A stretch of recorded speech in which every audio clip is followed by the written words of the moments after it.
சீலனவாதிகள் கட்டி போட்டிருக்கிறார்கள். அதையெல்லாம் பொருட்படுத்தாத இந்த பந்தலிலே இன்றைக்கு தோழர்கள் இன்றைக்கு அமர்ந்திருக்கிறீர்கள் என்று சொன்னால் உங்களுடைய உணர்வுகளை தமிழ்நாடு ஊரகத்துறை அலுவலக சங்கத்தினுடைய மாநில மையம் நிச்சயமாக மனதார பாராட்டுகிறது. உங்களுக்கெல்லாம் ஒரு நிச்சயமா ஒரு ராயல் சல்யூட்.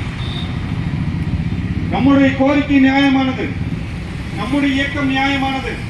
நாம் ஆறு பின்னாடி கைகட்டி நிற்கப் போவதில்லை. போராடு என்று சொன்னால் போராடுவதற்கோ, நீ போராட வேண்டாம் என்று சொன்னால் போராட விடாமல் இருப்பதற்கோ நாம் ஒன்றும் சுயமாக சிந்திக்காமல் ஊழியர்கள் அல்ல.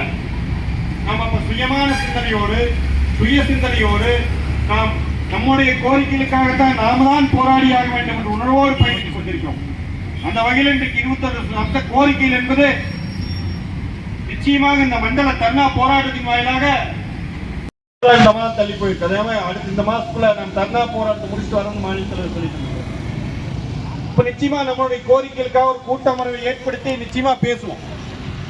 நம் இயக்கத்திற்கென்று கூடுதல் தலைமைச் செயலாளரிடத்திலும் ஆணையாளரிடத்திலும் ஒரு மதிப்பு என்பது இருக்கிறது. அது நாம் கடந்த முறை சந்திப்பின் போதே நான் மாநில நிர்வாக பொறுப்பேற்று முதல் முறை சந்திப்பின் போதே தெரிந்து கொண்டேன்.